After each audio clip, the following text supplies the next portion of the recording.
ঝুরা আমের আচারের জন্য 2 কেজি কাঁচা আম ছিলে নিয়েছি। গ্রেট করা মেশিন দিয়ে গ্রেট করে নিব। গ্রেট করে নেওয়ার পরে সামান্য পরিমাণে লবণ দিয়ে দিব, দিয়ে মেখে নিব। মেখে নেওয়ার পরে কিছুক্ষণ সময় অপেক্ষা করব পানিটা বের হয়ে আসা পর্যন্ত।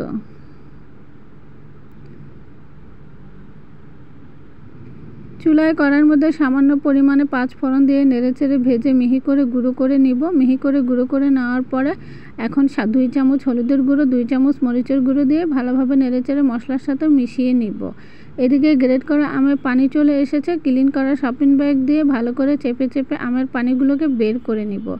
বের করে নেওয়ার পরে হ্যান্ড উইচ দিয়ে নেড়েচেড়ে ঝুরা ঝুরা করে ছড়িয়ে দিব।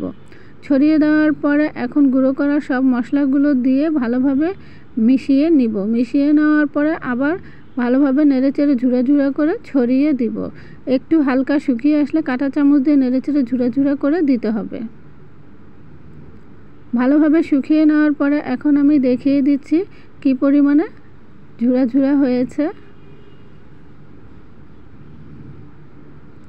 এখন এই ঝুরা আমগুলোকে কাচের বয়মে সবগুলো আমি নিয়ে নিব। নিয়ে তারপর আরও কিছু গোটা মশলা ভেজে গুঁড়ো করে মিহি করে নিব। কড়ার মধ্যে দিয়ে দিব 1 চামচ পরিমাণে ধনিয়া, 1 চামচের অর্ধেক পরিমাণে সাদা গোলমরিচ, 1 চামচ জিরে, 6-7টি লং, 7-8টি এলাচ দিয়ে ভেজে নিব নেড়েচেড়ে। গুঁড়ো করা মশলা এখন আমি 2 চামচ পরিমাণ ঝুরা আমের উপরে দিয়ে দিলাম।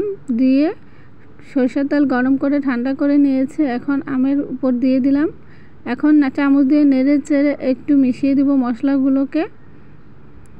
ঝুরা আমের আচার বানিয়ে আপনাদের সাথে শেয়ার করলাম।